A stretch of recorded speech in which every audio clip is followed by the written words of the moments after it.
Fala, meu querido aluno e minha querida aluna do sexto ano, tudo bem? Aqui quem fala é o professor Alexandre Lima. Estou de volta para darmos continuidade aos nossos estudos de geografia, dessa vez iniciando uma nova unidade, a unidade 6 do nosso livro didático, no qual nós vamos abordar a distribuição e o uso da água no nosso planeta. Vamos lá?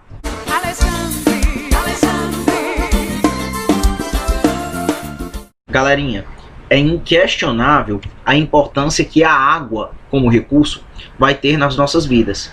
Afinal de contas, nas nossas necessidades cotidianas, necessidades básicas, né? No mundo do trabalho, na atividade industrial, na atividade comercial, seja lá o que for, a gente vai ver o uso da água.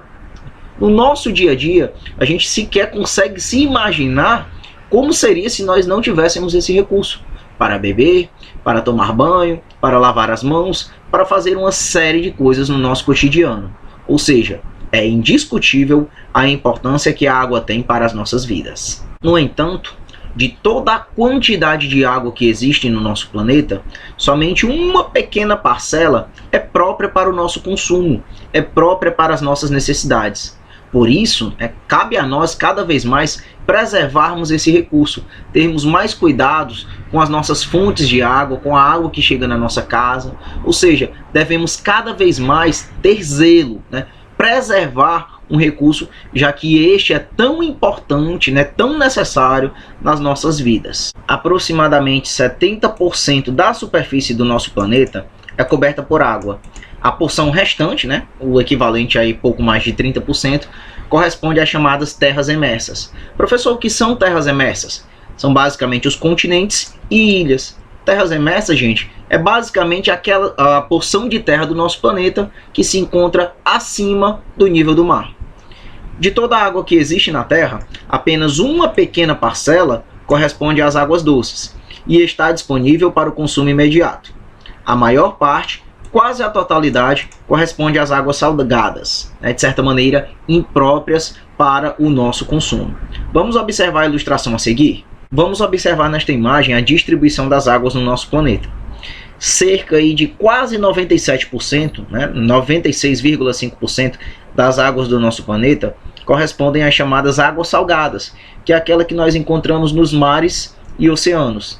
Já aí aproximadamente 3,5%, 3,5% corresponde à parcela de água doce no nosso planeta, ou seja, aquela apropriada para o nosso consumo. Essa água, gente, eu vou ver a sua distribuição em diversos locais. No entanto, alguns vão ser bem inacessíveis, como por exemplo no caso das geleiras, que vão concentrar aí 68,7% da quantidade, de um total de água doce. Na atmosfera, eu encontro aí aproximadamente 0,04%. Na superfície do nosso planeta, onde eu vou ter rios, lagos, pântanos e seres vivos, vou encontrar cerca de 0,3%. E nas camadas subterrâneas, sob a Terra, a gente vai encontrar uma disponibilidade de cerca de 30,1% da quantidade de água doce disponível para nós. Ou seja, percebam o seguinte: a água doce ela vai se distribuir de diversas formas no nosso planeta. No entanto, essas quantidades, comparadas à quantidade de água salgada do nosso planeta, são muito pequenas. Por isso, e ainda tem um detalhe, há pontos onde eu vou encontrar água doce, porém que são praticamente inacessíveis, eu diria para vocês inacessíveis de uma forma cotidiana, de uma maneira prática, como nós temos aí no nosso dia a dia. Ou seja, por aí a gente percebe e consolida cada vez mais a necessidade de se preservar esses recursos. E um detalhe, queridos, a água ela vai estar presente no nosso dia a dia em 3 estados físicos distintos. Afinal de contas, quando pensamos em água, geralmente nos lembramos desse recurso no estado líquido, ou seja, aquele que a gente bebe, tudo bem? Porque é assim que mais utilizamos. No entanto, a água também se apresenta nos estados sólido e gasoso. Quais são esses tipos, professor? Estado sólido, basicamente no formato de gelo e neve. As moléculas de água estão organizadas e muito próximas em função da baixa temperatura. Ou seja, para ter água em estado sólido, eu preciso ter uma baixa temperatura. Por isso, apresenta uma forma definida. Como a gente bem pode observar, um exemplo de água no seu estado sólido são cubos de gelo, a neve, tudo bem? Água no estado líquido eu vou encontrar nos rios, lagos, oceanos e chuvas. As moléculas de água elas vão estar mais espalhadas. Consequentemente, a gente vai conhecer, né, vai perceber a água daquela forma que a gente mais utiliza. Para beber, para tomar banho, para lavar as mãos, perdão, entre outras utilidades. E a água no estado gasoso é aquela que a gente conhece basicamente, né, como vapor. Embora seja invisível, ele está presente no ar que respiramos. As moléculas de água estão dispersas e muito distantes umas das outras. Ou seja, quer perceber bem detalhado a água no seu estado gasoso? Quando a gente bota, por exemplo, uma chaleira no fogo para fazer café, um chá ou algo do tipo. Na medida que essa água, dentro dessa chaleira, né, desse bule, na medida que eu boto essa água aqui e acendo o fogo, o que é que vai acontecer?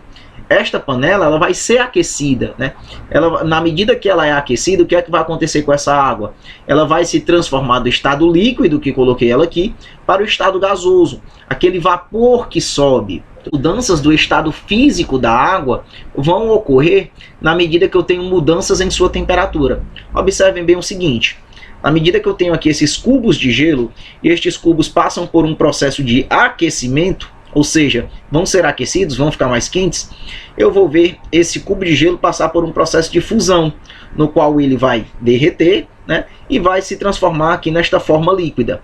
E na medida que eu tenho o aquecimento desta forma líquida, o que é que vai acontecer? Na medida que eu esquento, né, ainda mais essa água, ela vai se transformar em vapor, como a gente bem conhece, a água no estado gasoso, tudo bem?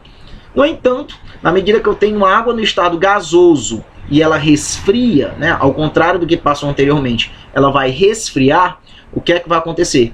Essas moléculas que vão estar espalhadas no ar vão se comprimindo, vão se juntando e vão formando aqui, ó, as gotas d'água, né, como vocês bem podem perceber. E aqui essa água vai voltar para o seu estado líquido. O que foi que ocasionou essa mudança do estado gasoso para o líquido? Justamente um processo de resfriamento, uma mudança de temperatura.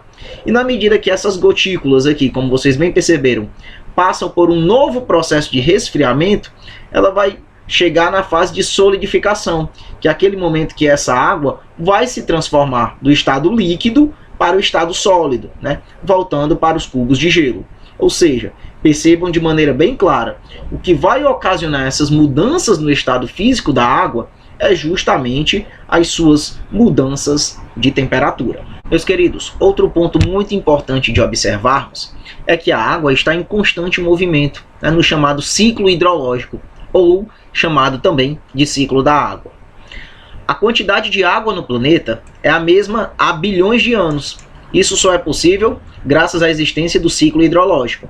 O ciclo hidrológico, ou ciclo da água, é o constante movimento que a água realiza entre as terras emersas, os oceanos e a atmosfera. Ao utilizar a água e desenvolver diversas atividades, os seres humanos interferem nesse ciclo. Vamos observar agora este gráfico abaixo. Vamos observar a água a partir do fenômeno da precipitação, ou seja, da chuva, né, no seu estado líquido. O que é que acontece? Choveu aqui nessa região, como vocês bem podem perceber, vai cair água em estado líquido, tudo bem? Então o que é que vai acontecer com essa água? Ela vai percorrer toda a superfície do nosso planeta, né? Vai penetrar em lençóis freáticos, vai fazer o percurso por canais, por rios, vai desaguar aqui no mar. Ou seja, na medida que esse percurso ocorre, o que é que vai acontecer? Essa água ela vai sofrer os chamados processos de evaporação, na medida que ela vai ser aquecida pelos raios solares. E como vimos anteriormente, se a água ela é aquecida, ela passa por essa mudança de temperatura, ela vai sair do seu estado líquido e vai para o seu estado gasoso, né? Como vimos anteriormente no exemplo do bule aí anteriormente. Na medida que ela se transforma vai para o estado gasoso, eu vou ver justamente a formação das chamadas nuvens. Que na medida que essas nuvens vão passando por transformações na sua temperatura, mudanças de temperatura no qual elas vão resfriar, o que é que vai acontecer? Essa água volta para a nossa superfície em forma de precipitação, mais uma vez, seja ela em forma de chuva, né, em forma líquida ou em forma de neve, como vimos anteriormente, na forma sólida. Ou seja, gente, Este é o ciclo da água. Este ciclo ele vai ocorrer desde o início da história da água no nosso planeta e vai se repetir por mais milhares e milhares e milhares e milhares de anos. No entanto, este ciclo hidrológico, embora seja completamente natural, a atividade humana, a atividade antrópica, também pode interferir nesse ciclo de diversas maneiras. Vamos observar essas dinâmicas comparando o campo e a cidade. Percebam o seguinte, aqui nas cidades, primeiramente, a infiltração da água no solo é dificultada pela impermeabilização da superfície. Como assim, professor? A camada asfáltica, o asfalto, como a gente vê aqui nas cidades, vai dificultar a água de penetrar no subsolo. As águas da chuva são captadas por galerias e, dependendo da quantidade de chuva em certo período de tempo, se não houver vazão, escoamento, podem ocorrer alagamentos. Já no campo, meus queridos, é diferente. Como no campo eu tenho uma maior cobertura vegetal da superfície, a infiltração dessa água no subsolo é facilitada. Mas os usos da água pela agricultura podem alterar o ciclo hidrológico, quando, por exemplo, canais de irrigação são construídos para captar as águas, consequentemente, fazendo esses canais de irrigação, eu vou diminuir a vazão dos rios. Também posso, de certa forma, também no campo, causar alterações no ciclo hidrológico. Vamos falar agora sobre os oceanos e mares. A princípio, embora pareçam sinônimos, não são.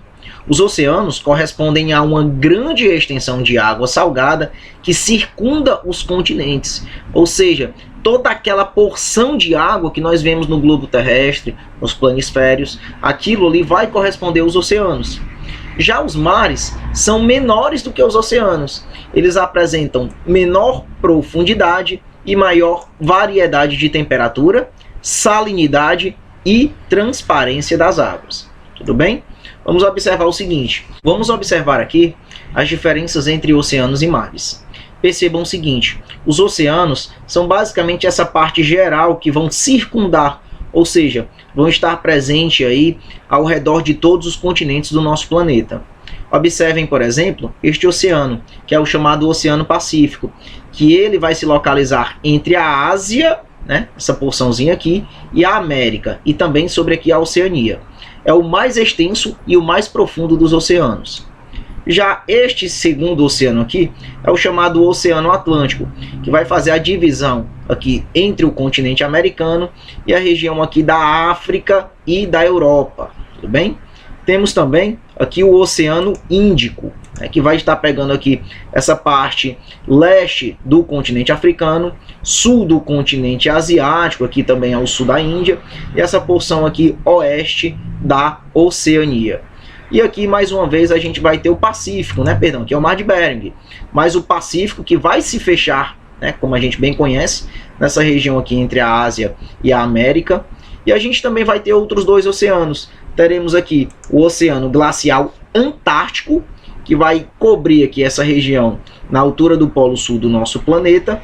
E também teremos o Oceano Glacial Ártico, que vai estar na porção norte aqui do nosso planeta. Professor, e esses outros aí que o senhor não comentou? São chamados mares, meus queridos. Então vamos observar, por exemplo, esse daqui que é o chamado Mar do Caribe. Como falamos anteriormente, o mar vai se diferenciar dos oceanos em razão das suas diferenças a respeito de profundidade, vão ser mais rasos, salinidade, entre outros aspectos. A gente vai ter aqui, por exemplo, o Mar Negro, teremos, por exemplo, aqui também o Mar Cáspio, enfim, vários outros tipos. Além dos diversos usos humanos, como pesca, transporte, lazer, extração de sal e outros minerais, produção de energia maremotriz, os oceanos e mares também têm uma grande importância para a dinâmica ambiental terrestre. As primeiras formas de vida desenvolveram-se nos oceanos há mais de 3 bilhões e meio de anos atrás. Atualmente, apresentam uma rica biodiversidade, que inclui desde minúsculas algas até a baleia azul, o maior animal do mundo. Os oceanos atuam desgastando as rochas e transformando as feições do relevo litorâneo. Também desempenham um papel fundamental no ciclo da água e, portanto, no equilíbrio climático. Afinal de contas, eles regulam as variações de temperatura ao absorver grande parte da radiação solar que atinge a Terra e liberar esse calor através da evaporação da água, que forma nuvens e chuvas. Abrigam várias espécies de algas que produzem mais da metade do oxigênio da atmosfera terrestre. As algas, perdão, de tanto falar em água, as algas também servem de alimento para os animais marinhos. Ou seja, por aqui a gente tira a importância que os oceanos vão ter na dinâmica, né, da atividade humana do nosso planeta, da atividade humana, da atividade como um todo, né, da natureza do nosso planeta. Meus queridos, agora falando sobre rios e bacias hidrográficas, a princípio começando aqui pelos rios, estes são cursos de água que se formam a partir do derretimento das geleiras ou da água das chuvas que vão penetrando pelo solo até formar estoques de água subterrânea.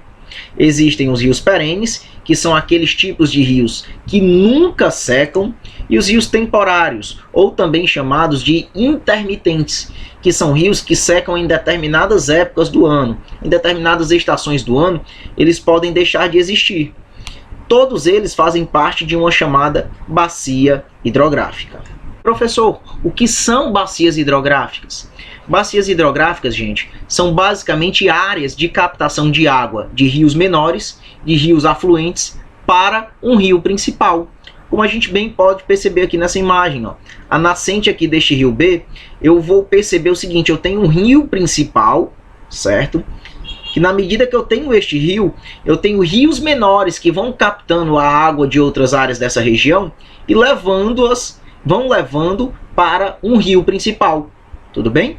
Como vocês bem podem perceber, da mesma forma que é na bacia hidrográfica do rio B, é também aqui na bacia hidrográfica do rio A. Agora percebam o seguinte: há uma diferença entre essas duas bacias hidrográficas, justamente as suas foz, como podemos perceber aqui. A foz do rio B, né, foz nada mais é do que a área onde esse rio vai desaguar. Percebam o seguinte: essa foz ela é no formato de estuário, ou seja, ela corre assim, ó, bem retinha, aqui para onde ele vai desaguar. Já a foz em delta, né, é uma foz que vai ter esse processo de desaguar da água de uma maneira bem espalhada, como vocês bem podem perceber, né? Isso vai ocorrer devido a alterações no relevo, né, aspectos físicos geográficos da região, entre outros pontos. Os rios de uma bacia hidrográfica podem estar visíveis, né, podem ser visíveis ou ocultos e estar situados no campo ou na cidade. E um detalhe muito importante é que geralmente a bacia hidrográfica recebe o nome do rio principal que dela faz parte. Por exemplo, bacia do rio Tocantins, principal rio, rio Tocantins. Bacia do Prata, principal rio, chamado Rio da Prata. Tudo bem? Uma bacia hidrográfica, como vimos anteriormente, é uma área constituída por um rio principal e seus afluentes, as formas de relevo, a vegetação, as rochas e os solos, além dos diferentes tipos de ocupação humana. Em muitas cidades existem rios escondidos. No município de São Paulo, por exemplo, hoje em dia, onde podemos ver extensas e importantes avenidas, antigamente eram vistos rios e córregos, que ao longo do tempo foram desviados e canalizados. Pesquisadores estimam que entre 300 e 500 rios correm sob casas, edifícios e ruas da capital paulista. Podemos observar, por exemplo, essa imagem aqui próximo da Avenida 9 de Julho, e aqui, né, se percebe toda uma paisagem urbana e tudo mais. No entanto, toda essa paisagem, né, tudo isso está construído sobre o chamado rio Saracura, que hoje ele corre canalizado no subterrâneo da cidade. Como assim canalizado, professor? Agora esse rio, né, não tem aquele leito de forma natural. Ele passa por todo um processo de canalização, tubulação. Os canais, como bem conhecemos, no entanto aqui completamente ocultos. Agora vamos conhecer as bacias hidrográficas no nosso país. No território brasileiro, há inúmeras bacias hidrográficas, entre as quais se destacam a bacia do Rio da Prata, a bacia do Rio Tocantins, a bacia do Rio Amazonas e a bacia do Rio São Francisco. Vamos conhecer cada uma das características destas. A bacia do Prata. No território brasileiro, a bacia do Prata é formada pelas subbacias do Rio Paraná, Paraguai e Uruguai, que desaguam em território argentino e uruguaio no Rio da Prata. Nessa bacia, há grande concentração populacional e industrial. A usina hidrelétrica de Itaipu, binacional, a maior do país, está localizada no Rio Paraná. A construção de hidrovias, percursos que vão aproveitar os trechos navegáveis do rio para transporte de pessoas e cargas, proporcionou maior integração entre 5 unidades da federação: São Paulo, Minas Gerais, Goiás, Mato Grosso do Sul e o Paraná.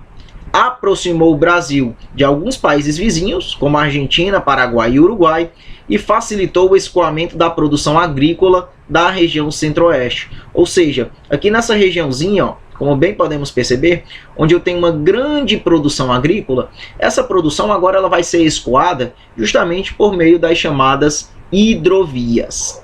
Temos a bacia do Rio Tocantins, no qual o rio principal vai ser o Rio Tocantins. O Araguaia é o maior e mais importante afluente, ou seja, aquele rio auxiliar, como vimos anteriormente, aquele que vai abastecer este rio principal. Por apresentar longos trechos navegáveis, os rios dessa bacia são utilizados para o transporte de parte da produção de soja das áreas por ele banhadas. No Rio Tocantins, foi construída a usina elétrica de Tucuruí, a segunda maior do Brasil. A energia produzida por essa hidrelétrica abastece o projeto de mineração Carajás, no Pará, e municípios dessa região. Como vocês bem podem perceber, o rio Araguaia aqui, que vai realizar a divisa, vai estabelecer a divisão dos estados do Mato Grosso, aqui à direita, e o estado de Goiás, aqui à esquerda. Já a bacia do rio Amazonas, que tem como rio principal o rio Amazonas, este vai nascer justamente aqui na região da Cordilheira dos Andes, no Peru, e vai receber várias denominações, como o rio Ucayali, Maranon e Solimões, antes de ser chamado de rio Amazonas, a partir do encontro com o Rio Negro, nas proximidades da cidade de Manaus, justamente no estado do Amazonas. Percebam o seguinte: este rio ele vai fazer parte justamente daquela que vai ser considerada a maior bacia hidrográfica do mundo. Mais uma vez, bacia do rio Amazonas, bacia do Amazonas, é a maior bacia hidrográfica do mundo, cobrindo cerca de 45% do território brasileiro e áreas de países vizinhos, como Bolívia, Colômbia, Equador, Guiana, Peru, Suriname e Venezuela. No Brasil, são cerca de 20 mil quilômetros navegáveis, constituindo importantes vias de circulação. Essa bacia concentra 81% da disponibilidade de águas superficiais do país, e mais de 80% de sua área é coberta pela floresta amazônica. Além da navegação, outro uso que se destaca é a geração de energia nas usinas hidrelétricas. Galerinha, falando agora sobre a bacia do Rio São Francisco, se essa bacia ela era importante para o nosso país, para a nossa realidade, para o nosso estado do Ceará, hoje ela é ainda mais. E eu vou já vos dizer por quê. Mas antes, o rio principal da bacia do São Francisco é o Rio São Francisco, também chamado de Velho Chico. Nasce no sul de Minas Gerais, na Serra da Canastra, e atravessa todo o sertão nordestino, nos estados da Bahia, Pernambuco, Sergipe e Alagoas, constituindo importante fonte de água para a população e exercendo importante papel na economia de toda a região Nordeste.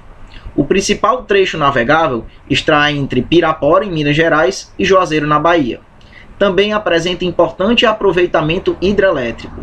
Muitos afluentes do Rio São Francisco são rios temporários, ou seja, alguns afluentes do Rio São Francisco vão ser exemplos daqueles rios que vimos anteriormente, que vão secar em determinados períodos do ano. Professor, e por que o senhor falou que a bacia do Rio São Francisco ela vai se tornar mais importante ainda para o nosso estado? Percebam o seguinte, que é o estado do Ceará, certo? De maneira natural, os rios da bacia do Rio São Francisco, eles não vão entrar aqui no nosso estado. Eles não entram no nosso estado, não atravessam os limites do nosso estado. No entanto, o Rio São Francisco ele passa atualmente por um processo de transposição, uma obra de transposição, há vários anos que está quase se concluindo aí. O que é essa obra de transposição, professor? É basicamente a criação de canais artificiais, de percursos artificiais que vão levar as águas daqui da bacia do Rio São Francisco para cá, para o nosso estado do Ceará, aqui para o estado do Rio Grande do Norte e também aqui para o estado da Paraíba. Essas águas vão entrar aqui já se anexando a outros rios desses estados, que até então a bacia do Rio São Francisco não banhavam, justamente para poder fazer esse abastecimento de água, né? Em virtude da nossa região aqui do sertão nordestino ter um longo período de estiagem aí ao longo do ano. Ou seja, essas águas do Rio São Francisco chegam justamente para dar mais força, né, para dar mais abastecimento às águas da nossa região. Vamos observar nessa imagem? Percebam o seguinte, aqui são as águas do Rio São Francisco, certo? Da bacia do Rio São Francisco. E esses chamados eixo norte são justamente os canais artificiais que vão levar a água dessa bacia para aqueles estados que até então não eram contemplados por ela, assim como o eixo norte, o também chamado eixo leste. Tudo bem? Essa é a chamada obra de transposição do Rio São Francisco. Agora falando sobre as chamadas águas subterrâneas, essas por sua vez são reservatórios de água doce que se encontram no subsolo, ou seja, abaixo do solo, né, nas camadas internas. Os reservatórios subterrâneos podem ser de dois tipos: lençóis freáticos, onde encontram-se em pequena profundidade e fornecem água principalmente para os poços caseiros, que é um exemplo, chamadas cacimbas. Como estão mais próximos da superfície, estão mais sujeitos à contaminação. Os aquíferos, né, outro tipo de reservatório subterrâneo, estes estão localizados em profundidades maiores, sendo necessário o uso de equipamentos de extração das águas, ou seja, um maquinário mais pesado, né, mais engenharia para se extrair essas águas desses aquíferos.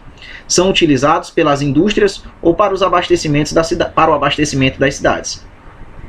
No mundo, existem 8 grandes aquíferos, e 2 deles estão no território brasileiro: o Sistema Aquífero Guarani e o Sistema Aquífero Grande Amazônia. Considerando que os aquíferos ultrapassam os limites dos territórios dos países, são necessários acordos internacionais para a exploração destes. Como assim, professor? Como eu tenho um aquífero de repente, né, vamos pegar aqui o exemplo, por exemplo, do aquífero Guarani, que está aqui entre o Brasil, o Uruguai, parte do Paraguai e da Argentina. Percebam o seguinte: para a exploração deste aquífero, estes países que eu falei para vocês, de certa maneira, eles têm que entrar em um acordo em comum, já que são águas, né? Já que é um grande reservatório de água que está no território de cada um destes países. O aproveitamento das águas subterrâneas é uma prática antiga realizada por muitas sociedades. Calcula-se que esses reservatórios são usados para atender às necessidades de aproximadamente metade da população mundial. Além do uso pelos seres humanos, as águas subterrâneas também têm grande importância no ciclo da água, pois elas alimentam os rios e lagos. Em alguns lugares do mundo, o uso intensivo e sem controle das águas subterrâneas está promovendo o afundamento dos solos, como em Jacarta, na Indonésia, Cidade do México, no México, Bangkok, na Tailândia, Xangai, na China, e em Nova Orleans, nos Estados Unidos. O problema do afundamento é mais grave em cidades litorâneas. Além de estarem mais sujeitas às inundações, em razão do aumento do nível do mar, apresentam solos argilosos ou arenosos, cuja estabilidade depende da umidade. Como vimos, quando não temos cuidados e realizamos a exploração dessas águas profundas, né, de maneira bem intensiva e sem controle, o que é que vai acontecer? Eu vou ter o chamado afundamento dos solos. Então, a partir disso, a gente pega esse exemplo aqui de Jacarta, na Indonésia. Percebam o seguinte: nessa cidade, né, com cerca de 40% da cidade abaixo do nível do mar, é muito comum nessa região ter inundações e as águas dos rios não correrem para o mar, ou seja, vão ficar aqui até evaporarem, até acontecer algum processo que façam com que essas águas saiam. Mas como os solos estão profundos, né, como os solos foram afundados, o que é que vai acontecer? Essas águas, elas vão estar impossibilitadas de correr para o mar. E aí, como bem podemos perceber aqui nesta imagem, pessoas fazendo compras, andando de bicicleta, até mesmo de moto, mas assim, com os pés na água, justamente como consequência desse processo. Meus queridos, finalizamos por aqui a nossa aula. Façam as atividades propostas na agenda de vocês. Em caso de dúvidas, me procurem nos horários adequados do Plantão Tira Dúvidas. Até lá, um grande abraço. Fiquem com Deus e tchau, tchau.